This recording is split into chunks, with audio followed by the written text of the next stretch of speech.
Moving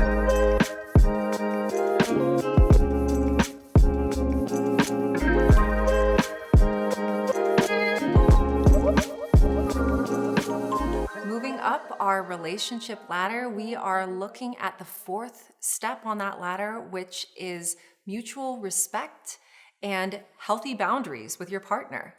So I think that we all pretty much know what respect is, but in a relationship, I define this as the mutual prioritization of the relationship.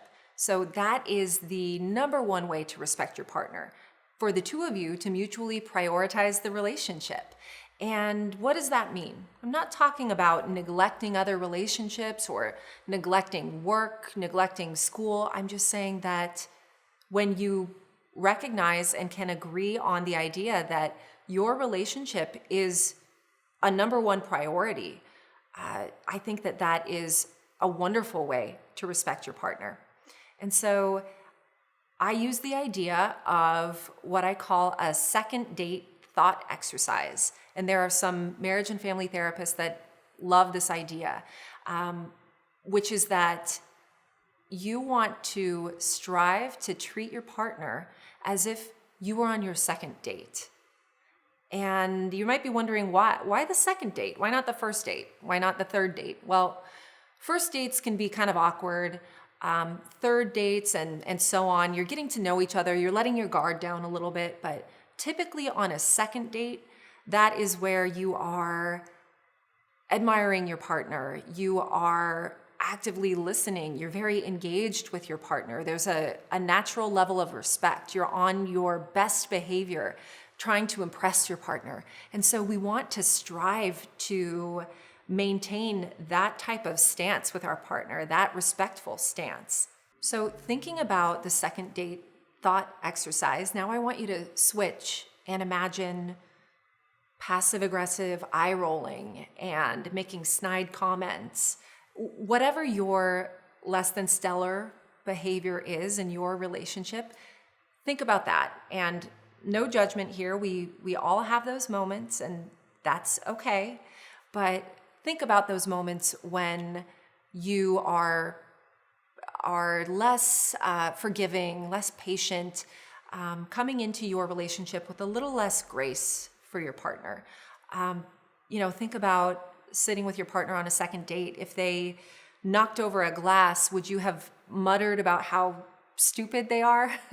Probably not, right? And so that kind of helps us conceptualize this second date exercise, that's how we want to be behaving most respectfully. So healthy boundaries go hand in hand with respect, because healthy boundaries in a relationship, that's a form of respecting your partner. And when I'm talking about creating boundaries, I am talking about prioritizing the relationship.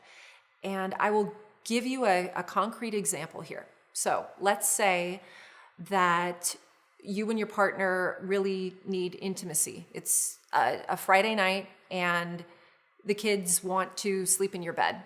And normally maybe you love that, that's okay, you welcome that, but just for tonight, one partner tells the other one, I don't want the kids to sleep in our bed tonight. I think we need time just for the two of us. And so that is an example of placing the relationship at a top priority. Now, you might not hear a lot of relationship therapists say this, but I believe that making your relationship the top priority, even before external family members, before in-laws, before kids, I think that's really important.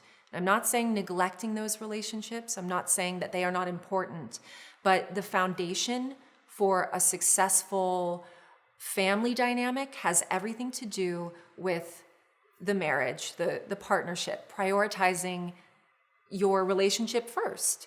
And so I use the analogy of when you're on a plane and they tell you to put on your own oxygen mask first before you help somebody else. That's what you want to do with your relationship. You want to give your relationship the oxygen it needs before looking elsewhere.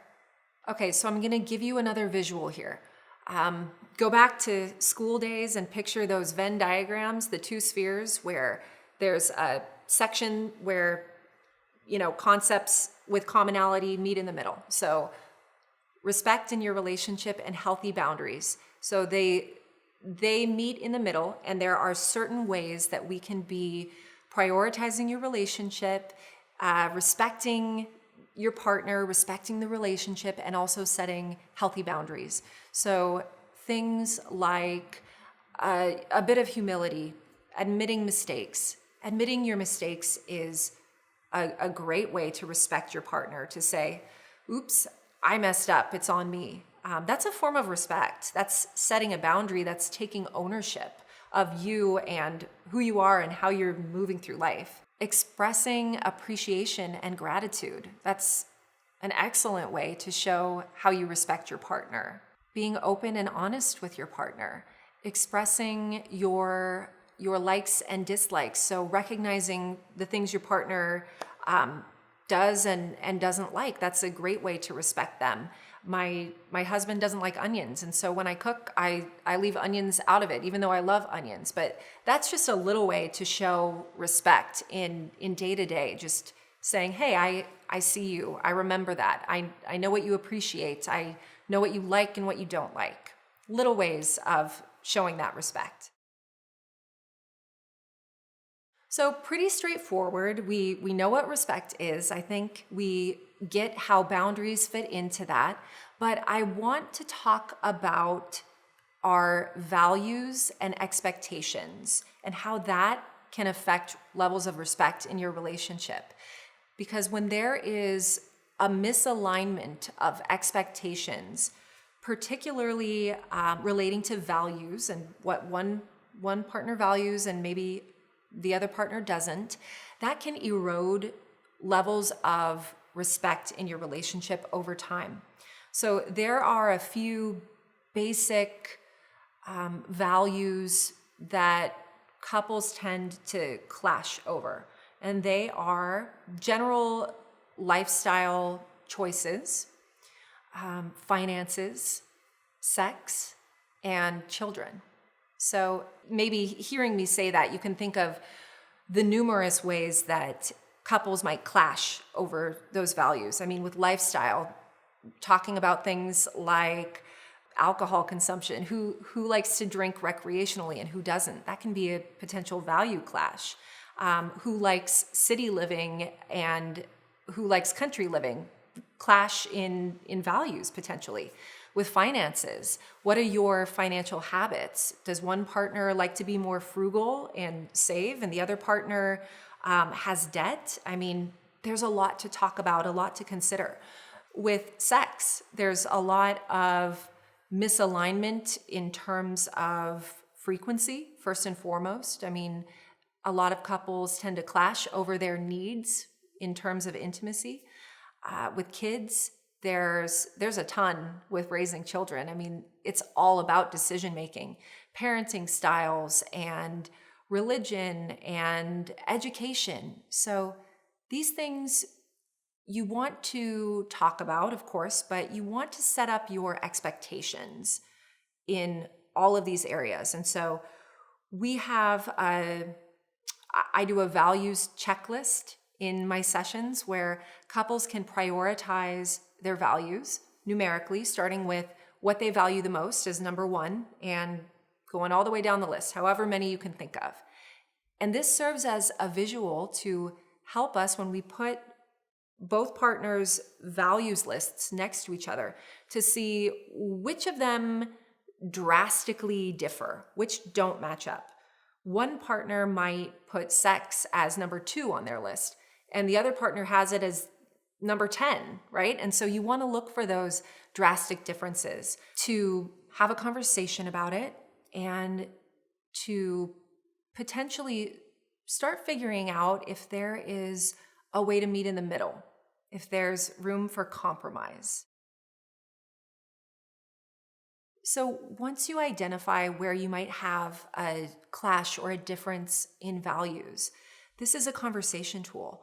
I want you to ask your partner, what keeps you stuck in terms of being more or less amenable to change something about this. If we go with the example of sex, and one partner says, I want to have sex 7 times a week, and the other partner says, I could just go with once a week and that's fine. So big difference there. Partner 1 might want to ask partner 2, what keeps you stuck in not wanting to potentially make a compromise there? And partner 2 might say something like, well, I just feel lately like I'm always tired. There's always so much going on. By the time, it's evening and we're both finally connecting and we're together, I just want to go to bed. Or maybe partner 2 says something like, I'm just feeling less confident these days. I'm not feeling sexy. I'm not feeling secure. And so you can see how this opens up a world of conversation that you can have to potentially move closer to finding compromise.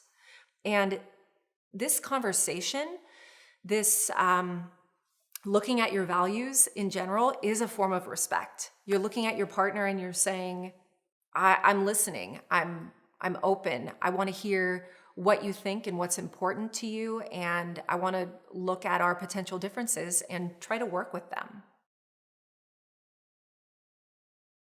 When I say the word compromise, sometimes there are negative connotations attached to compromise. And so I want you to think of compromise as temporary.